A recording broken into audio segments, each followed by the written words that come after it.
This is the most insane dribbling mechanic in FC25, so today I'm going to show you exactly how to do it.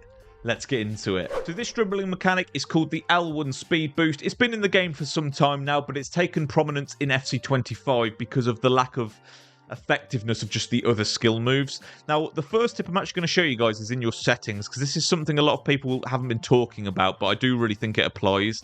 So once you go into your settings, you need to go all the way to the bottom to where you have analog sprint. Where are we? Here we are. So analog sprint, make sure that is off. If you have that on, it hinders that transitional speed from slow to fast, because analog sprint is basically the more you press on this trigger, the faster you go.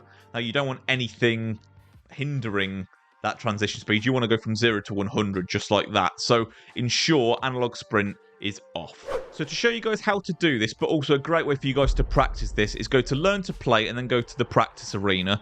Once this loads up, you just need to pause the game and then go to practice match. And once this loads, just pause the game again, and that's where you can select your camera and practice difficulty. For the sake of demonstrating it, I'm just going to leave it on beginner, but I recommend when practicing this, put the difficulty somewhere that you feel comfortable, just to emulate a real game. So first and foremost, what does the speed boost look like? I'll do a few here just so you get a feel for it. It's this instant burst of pace from like the ball being close to your feet. Players with Quick Step Plus are the best at it because they have an emphasis on acceleration, as you can see here. So players like Vinicius Jr. and Mbappe are absolutely the most sort of prominent at this in the game, but it does work with all players. Now, to do this, you simply need to hold L1 whilst running in a certain direction, and then as you release L1, you sprint.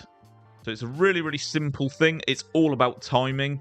I'll show you this with my actual hands here, just so you can actually get a feel for it. So, because I can't put the controller overlay in a practice match, hold L1, sprint. Hold L1, sprint.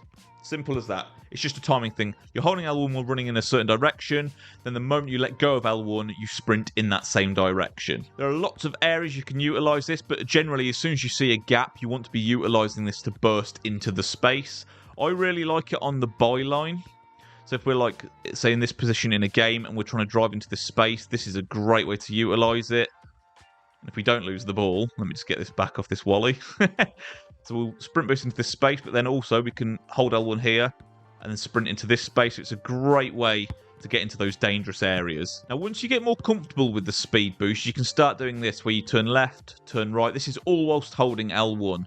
So when people start seeing this, they're expecting a speed boost. Like, people are going to get more familiar with what it looks like. So a great thing you can do is be like this, but then turn and then do the speed boost.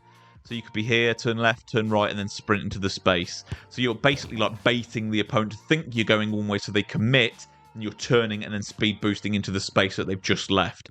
That's where you start to get a little bit more clever with it, and it starts to become a little bit more like a chess game in game. The opponent's guessing, oh, is he going to like turn and then go, or is he just going to go?